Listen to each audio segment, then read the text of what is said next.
Hello, boys and girls, and welcome to the concession stand here on the KB Radio Network. I am your host, Kevin Reed, and this is the review of the season 1 finale of HBO's It. Welcome to Derry. This has been 6 weeks of shock, of twists, of building suspense, and finally we've reached the end to this season 1, and I'm hopeful, prayerful that we will get a second season, third season, fifth season, whatever. I hope that this continues. Season 1 was a banger. This was peak television in my humble opinion, and I know it doesn't mount up to much, but it means something to me. Big fan of it. If you listen to my reviews throughout this series, this season 1, you know that I've been all in on this show. Every episode has delivered for me. I've enjoyed every single one. I've enjoyed the story. I've enjoyed the characters. I've enjoyed the mayhem that has taken place throughout this 8-episode season. This has been a joy to watch. It once again proves that HBO, it's not TV, it's HBO. They live up to the slogan, man. They know how to deliver on TV. This show, at least this episode, is the perfect ending to this season. Now, was it a big crescendo to what, like a big climactic end to this show? Not in particularly. It's not anything to wow you in a sense like, man, they should have put this in the theater or something, but it wrapped up this season. I thought it wrapped it up pretty nicely with a bow. Even if we don't get a season 2, if this is it, if it was one and done, it's satisfactory. Everything was on point to me. This finale, we left off last episode, I should say. Last episode, we left off where Pennywise was about to go into his slumber after the tragedy at the Black Spot, where we saw multiple deaths in that episode, including one that still haunts me, that still is tearing at my heart to a week later, and that is the death of Rich and how he went out like a pure soldier, man. I mean, best character on the show by far. Loved him. Hurt when he died, but my God, if you watch this episode, you got the payoff of a century involving Rich. Now, we left off after that. Pennywise went into his slumber, where was about to go into his slumber, where he was taking the Apocalypse Now type bath in all of that blood and guts, and he was awakened because the military took one of the pillars and destroyed it, pretty much destroying the barrier that was keeping him at bay in Derry. And so we open this episode, well, before we get to this episode, he took Will, he made Will float. And so that's how we left off last episode. So we open this episode with the aftermath of the military's actions. Now we get the mist that has swept through the town of Derry, or fog, but I like to say mist because, to keep it Stephen King related, it came in like the mist. If you read the book, if you've seen the movie, it was pretty much the same way that this mist just covered the town, blanketed the town, which led to the children at school who are at the school, all of these, not our main kids, not the losers, but just the kids who are at school. We see Pennywise make the announcement for all the kids to gather in the auditorium. He comes in, he uses the principal as a puppet, literally. Rips his head off in front of the children and does the Pennywise dance and then puts them all in a trance, causing them to float. I knew immediately. I knew immediately. At this point, Nothing else they can do can ruin this finale. That's all I needed to see. Actually, they could have cut it short there. It could have been the shortest episode in history, that first 5 minutes, and just went off. I would have been satisfied. That was all I needed to see. And leaving it off in a cliffhanger like that would have been awesome. But we got more. Uh, our losers gang, they are in their little clubhouse and they notice the mist coming in. They go to investigate what's going on. They notice all of the missing children posters of all the children in Derry and start freaking out. Like, what's going on? How is everybody missing? This must be a joke. And then they see one of the posters for Will. So now the stakes have raised to insurmountable levels at this point for the kids. And now they're on the hunt to find out where Pennywise has taken Will and the other children. And we get a scene where they're following this bloody trail and carnage along this trail. We see just the torn apart bodies and severed heads and all this other good stuff. That was enough to say, you know what? I'm not gonna follow this road. I'm gonna just hide somewhere. But our losers gang, they are soldiers. They soldiered on. They tried to ride their bike to catch up to Pennywise, who is pretty much like the Pied Piper at this point, marching the children out of town. They discover the milkman has been torn apart, but the milk truck is still there. And so they decide to steal the milk truck. Marge, with her one eye and has never driven, just she said, well, my uncle has a truck. And you're like, oh, he taught you how to drive? No, I just watched him. And they drove off to find Pennywise, follow behind him. Meanwhile, you also have Leroy, who is seeking help from Dick to find Will. And Dick is going through it right now. He is going through it with these voices in his head, with all of the visions that he is seeing with the dead people, that is virtually driving him insane to the point where he's about to commit suicide. And before he can commit suicide, Leroy comes in, basically talking him out of it before he's able to kill himself, I should say.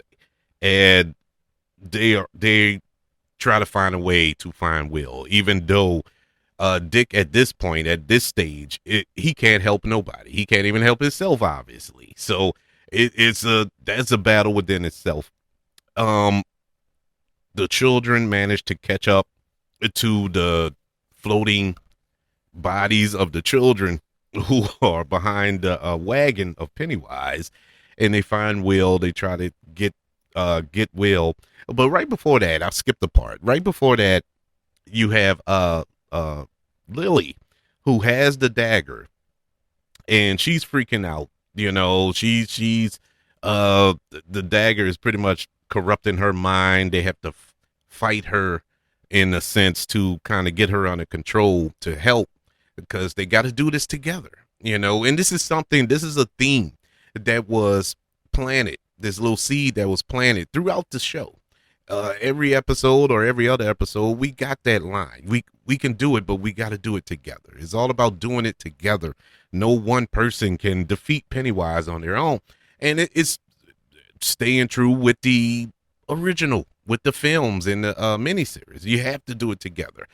And so I love the element of that. I love that they kept that same vibe, that same tone, and stuck to their guns with the losers in this era that have the same mindset as the losers in the era that we know. And so they managed to get her to her senses. They catch up to the truck. They catch up to the children, and they encounter Pennywise. And this was a good scene because he manages to separate Marge from the group, who are holding the dagger at this point to keep him at bay. Pennywise does get Marge out of it, and he decides to give a monologue at this point. Now, This is the only part of the episode where I was kind of like, why did they do this? And it was cool because it, Easter egg wise, reference wise, nostalgic wise, he told her about the future. Oh, you're gonna have the kid, and it pretty much confirmed the theory that a lot of people have that Marge was the mother of Richie from the movies, and so it makes sense. It all makes sense. It's something like you knew it, but it was confirmed here that made you be like, ah. So he tells her that in the future, your kid and the other kids are going to be the ones to defeat him. And I'm like, why would he tell her this? Well, it makes no sense. It made no sense for him to do that. I don't understand it. Maybe it'll get clarified later on when I think about it, meditate on it. But in the moment, I was like, why would he do this? I don't understand. Just kill her. If you know that her son is going to be part of the losers group in the 80s that's going to defeat him, why keep her? Why keep her alive? That'll end it right there. But he chose to do the typical villain thing and monologue at that moment and tells her all of these things, and he pulls out the poster of Rich, of the actor. I think is that Finn Wolfhard from Stranger Things who plays him. I can't remember. I could be off, but I think it is who played him in the movies. But regardless, that was a nice little Easter egg at that point. Just as he's about to attack Marge, he stops. He freezes, and I'm confused. So Marge that manages to get away. I'm like, what made him freeze? Because Ronnie is the one holding the dagger, and she's off. She's nowhere near him. And so we later found out that it was Dick who put him in a trance just as they were driving up. And, for a good 15 minutes, I was confused. Like, why is Pennywise stuck in this statuette stage right here? It didn't make sense. But at the same time that the parents pull up, the military pulls up as well. And they're trying to stop Leroy and everybody else from putting the dagger where that pillar was in order to reestablish the barrier. And they managed to shoot Leroy in the leg. They shoot Daniel in the throat, killing him. R.I.P. to Daniel. And, at this point, it looks like all hope is lost. And so Leroy gives the dagger to Will and tell Will to go and put the dagger in there. And this was a cool father-son moment where, Will tells him, like, I'm not like you. I'm afraid. I'm afraid.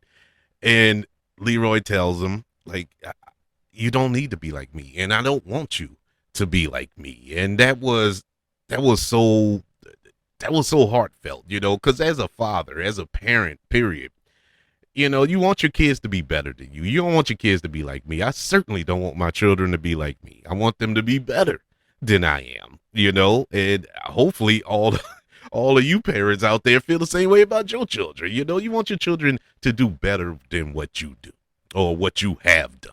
And, that was a cool little moment, even though it was in a pretty tense moment in the show. But Will does take the dagger.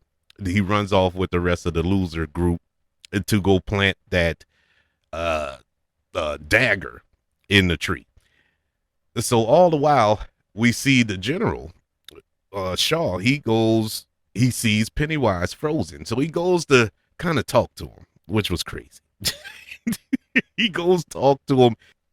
And at the same time, Pennywise is having a vision of his own when he awakened as Pennywise after he killed Bob Gale or Gray, I should say, Bob Gray.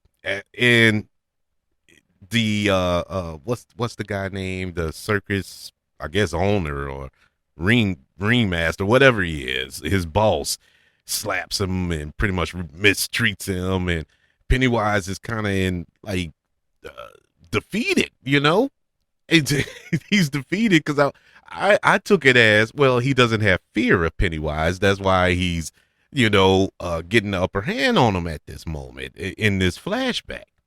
And we come to find out that that is Dick, who has him in this dream state. And he's able to bust out of it.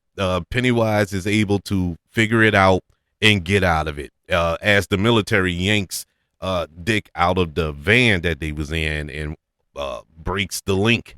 And as he breaks the link, Pennywise unfreezes. And he's standing there with the general, and the general is like, "You're free. You can go." And Pennywise gives a sniff, and this was so cool. He gives a sniff. He's like, and starts to walk off, and he's like, he's like, "Wait, I know you. I know you. I never forget a smell."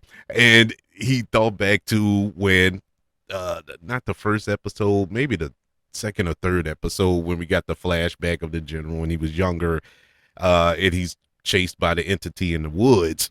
At that point, he wasn't the form of Pennywise, so he was this other thing that he saw at the circus. And so he turns his face into that thing, and it scares the general. And at that point, I'm like, well, he's done. He's done. And sure enough, Pennywise eats his face off, kills him quick. The kids are approaching the tree, but as they get closer to the tree, the dagger isn't letting Will, who's holding it, get close to the tree. He can't, so it makes him turn around. So the other kids come and they turn him around, and all of them are pushing him towards the tree while they hold the dagger, because they got to do it together. And as he's doing this was the coolest shot, coolest part of the episode by far. Pennywise is just skipping in slow motion as everybody else looks on, the adults in the military, everybody, they look on and see him skipping past, going towards the kids in the tree. And he gives this look. Like he just gives this look, a side-eye look to all of the adults as he's skipping, going towards the kids to devour them. And I'm like, man, this is cinema right here. I loved that shot. It was beautiful. And so the kids are fighting. They're trying to get there. It's hard. It was like, how can I describe it? I don't know, pushing a rock up a hill or whatever the case. I don't know what description I could use, but it is virtually impossible for them at this point, and it was sure defeat. They do reach the tree, but they can't quite get it in the tree. The pressure was just too much, and they couldn't get over it. Just then, you have Dick and Rose. They feel something, and they turn and they look, and Rose isn't able to see it, but she feels the presence. But Dick can see it. Dick sees the indigenous person that he saw before that led them to the pillar. But who comes from behind him?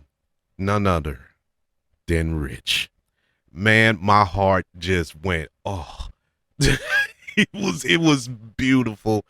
And he runs towards the kids. And as he's running towards the kids, this was the money shot. He looks over at Pennywise. Pennywise looks over at him, and he's like, oh, no. That's what Pennywise is looking. And Rich doesn't say nothing. He doesn't have a line throughout, but he just looks at Pennywise and shoots the bird at him. I'm like, bravo. Bravo. Rich, even in death, he's a soldier. Even in death, he's a beast. I stood up out my chair and I just started cheering, man. I'm like, let's go. And he reaches over, he helps push, just that little help.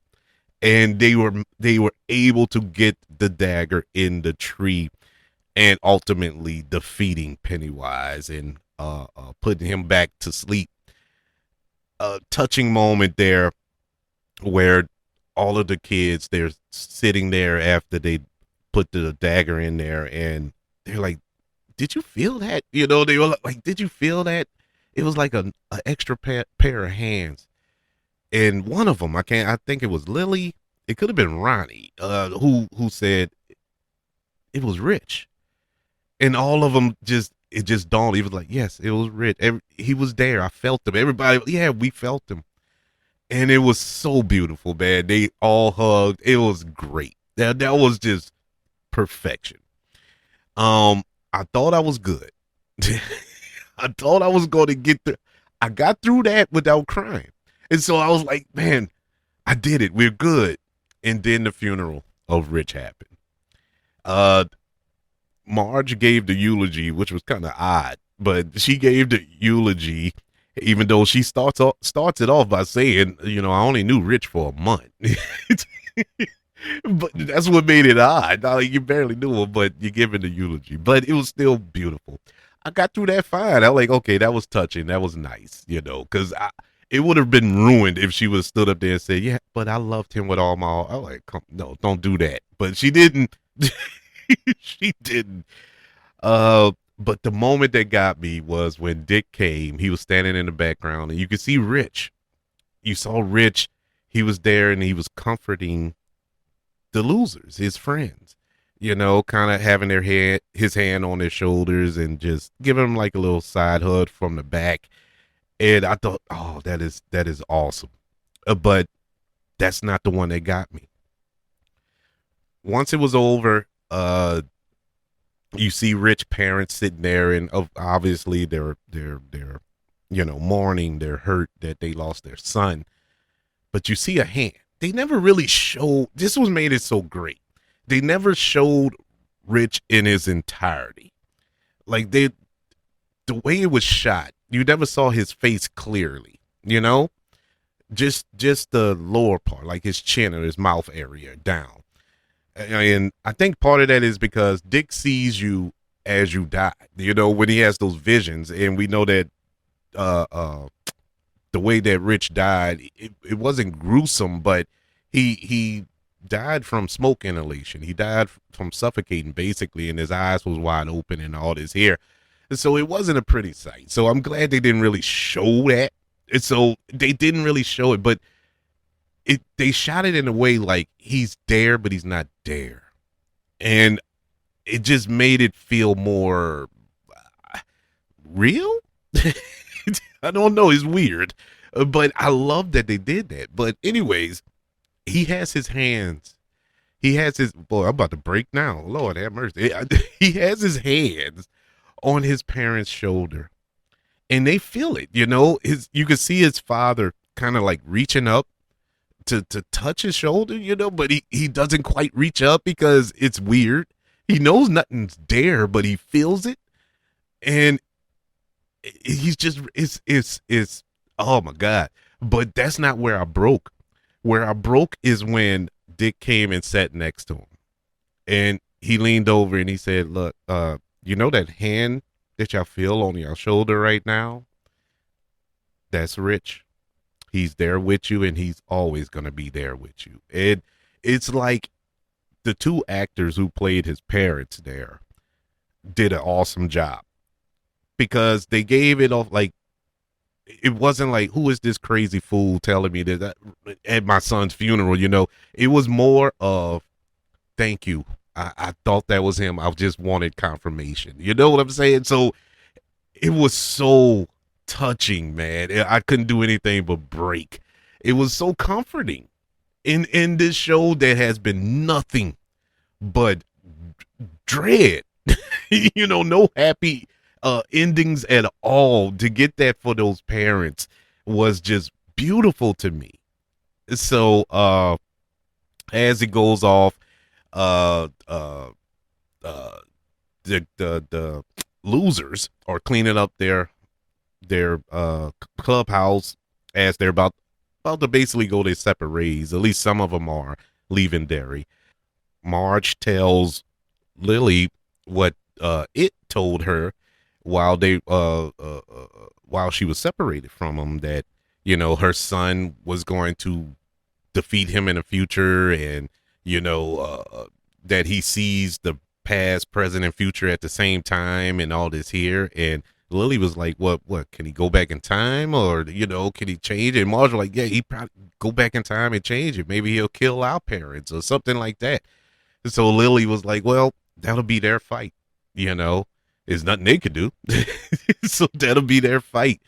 And that sets up so much, not only what the story that we all know, but past stories that, from what I understand, if there's a season 2 and season 3, that's what it's going to be. They're going back in the time, I think the 1920s, possibly, different era, in season 3 as well. So it sets that up. And so at the end of the episode, how everything closes the season off, we get, oh man, I can't think of her name now. The Pennywise daughter, or Bob Gray's daughter, who was comatose from the Deadites, from the last episode. She's in a mental institution going crazy, but they play a song that her dad used to play, and that calms her down.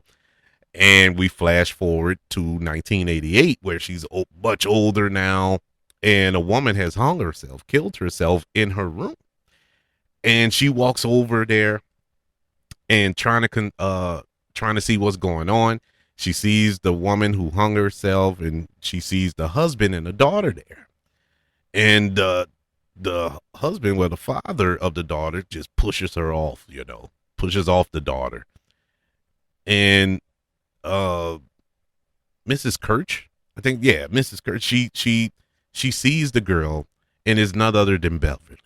And it's the same actress who played her in the movie. And she looks the same. The girl didn't age. The girl didn't age at all. And she tells her, you know what they say about Derry? People who die here don't really die. And that's how it goes off. And we know that she's told that again in the future when she's an adult.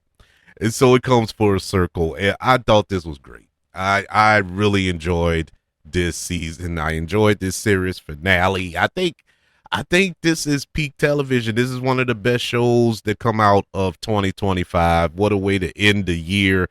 I've enjoyed. I really can't think of a bad episode this season.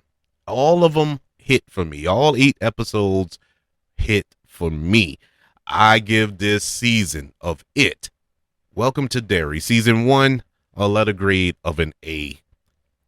Great television, people. Great television. If you're a fan of It, or if you're a fan of Stephen King, if you're a fan of horror, this was the show for you. I would like to know, what did you think of this season of It, Welcome to Derry?